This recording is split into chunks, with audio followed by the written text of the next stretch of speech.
Prenez quelques pieds de meubles en bois chez Home Depot. Utilisez une plaque en bois pour loisirs créatifs d'un magasin à petit prix comme base et fixez un des pieds en bois dessus. Peignez l'ensemble avec de la peinture noire. Prenez un des paniers suspendus en fil métallique et retirez la chaîne attachée. Placez le panier en fil métallique sur le pied de meuble. Collez un morceau de polystyrène découpé sur le dessus pour fixer le centre du panier. Insérez des tiges de feuillage d'automne dans la mousse. Ensuite, ajoutez une lanterne solaire sur le dessus de la mousse. C'est aussi simple que ça. Ajoutez ceci à votre porche pour l'automne afin d'apporter du style pendant la journée et d'ajouter de la lumière l'année. J'espère que cela vous inspirera à créer votre propre décoration de porche pour l'automne. Ce projet de week-end commence par récupérer une vieille lampe dans les poubelles. Ensuite, nous allons aller chez Home Depot et prendre un panier. J'ai 2 lampes avec lesquelles je vais travailler, mais je dois démonter celle-ci avec l'abat-jour. L'ampoule, tout doit partir, y compris le fil. On n'en a pas besoin. Donc je vais couper ça et me débarrasser de tout le fil. Une fois que j'ai jeté ça, il est temps de se débarrasser de la douille qui tient l'ampoule. Toute la quincaillerie doit encore partir. Celui-ci, je vais le démonter jusqu'à une base plus petite. Aussi, ce que je vais faire, c'est préparer de la colle époxy bicomposant et commencer à en mettre sur une des pièces ici parce qu'elle était maintenue par un boulon. Une fois que j'aurai mis de l'époxy tout autour et que je l'aurai remis sur la base, ça va tenir vraiment bien au bout d'environ 1 heure. Je vais aussi m'occuper de cette deuxième lampe et je vais la démonter, couper le fil et tout séparer. On a besoin de cette partie plate juste là. Et ensuite, il est temps d'appliquer l'apprêt. Quand vient le moment d'appliquer l'apprêt, on veut s'assurer de mettre un peu de peinture à la fois. Et il ne faut qu'une seule couche. Cet apprêt va couler si vous en mettez trop d'un coup. On va aussi faire ça sur la petite base. Encore une fois, de petites pulvérisations dessus, ça évite d'avoir des coulures ou des gouttes. Une fois que c'est sec, on peut commencer à peindre. Sur la petite base, je vais utiliser un effet martelé. C'est super parce qu'on peut l'appliquer facilement. Je n'ai besoin que d'une seule couche parce que c'est une peinture de bonne qualité de chez Rust-Oleum et elle va bien couvrir. Je vais m'assurer de bien passer dans tous les petits creux et les éraflures. C'est pour ça qu'il est utile d'avoir une bombe de peinture. On peut tout pulvériser dessus. Et puis, pour la lampe plus haute, je vais prendre cette base et appliquer de la peinture noire. C'est brillant, donc ça va être un peu plus éclatant, c'est justement l'effet que je recherche.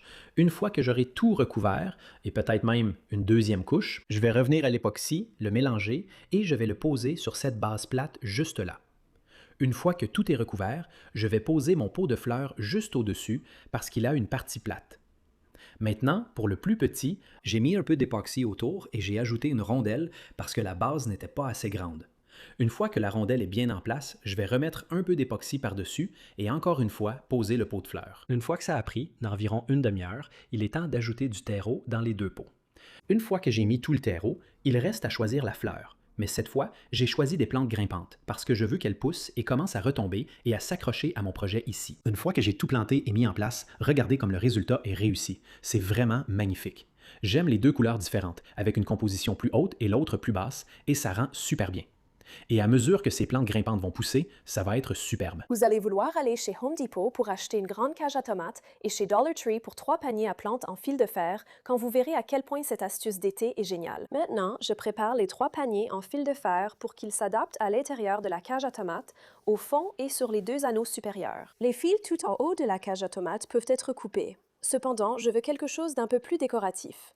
J'utilise une pince coupante autour de la base du fil supérieur, puis je plie doucement le fil vers le sol.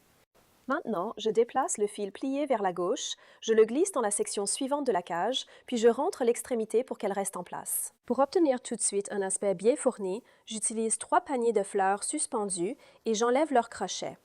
Le panier de fleurs est placé dans un panier en fil de fer avec les clips attachés.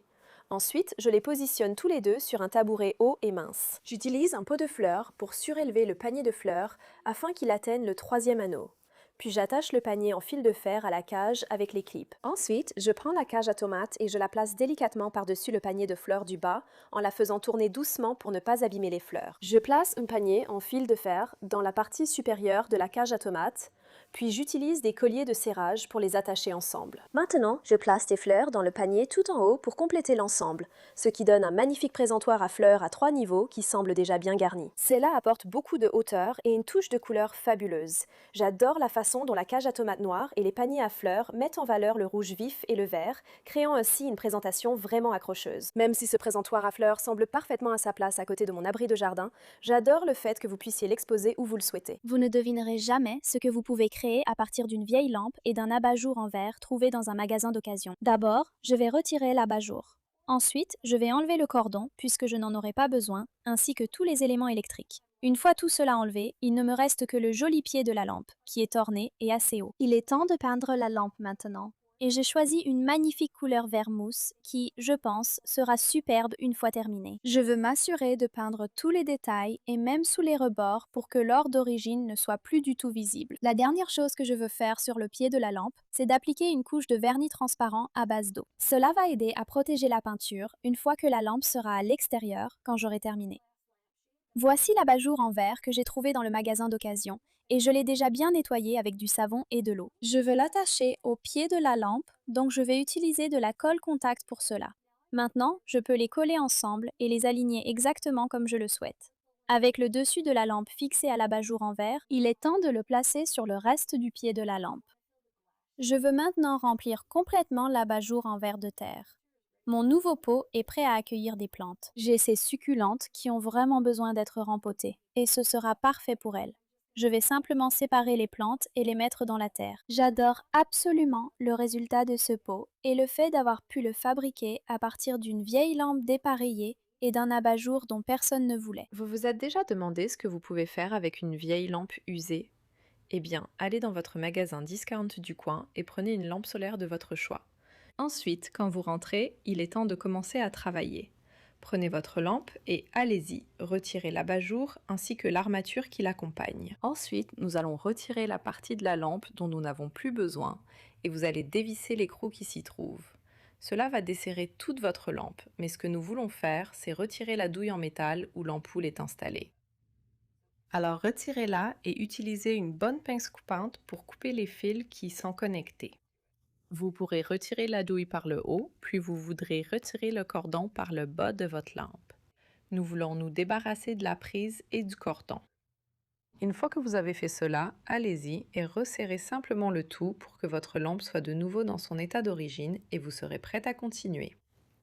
Donc, mes deux lampes étaient de couleurs différentes et je voulais qu'elles soient toutes les deux noires.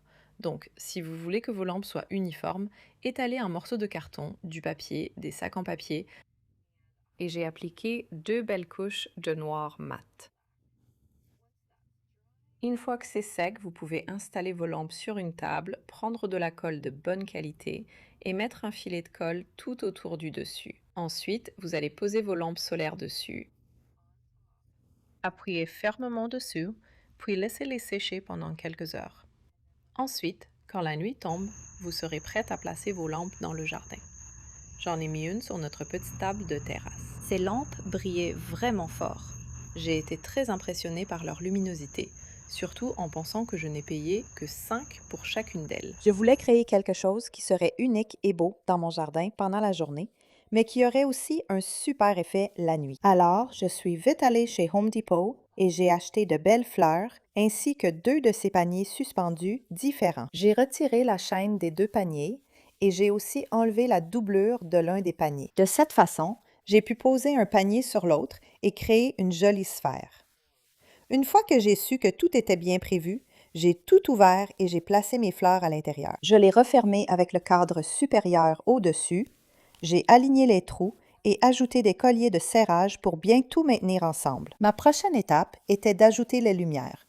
C'est une guirlande lumineuse solaire, donc elle fonctionnera très bien quand je l'utiliserai à l'extérieur. J'ai utilisé du ruban adhésif commande pour fixer la partie solaire de l'éclairage sur le dessus de la sphère.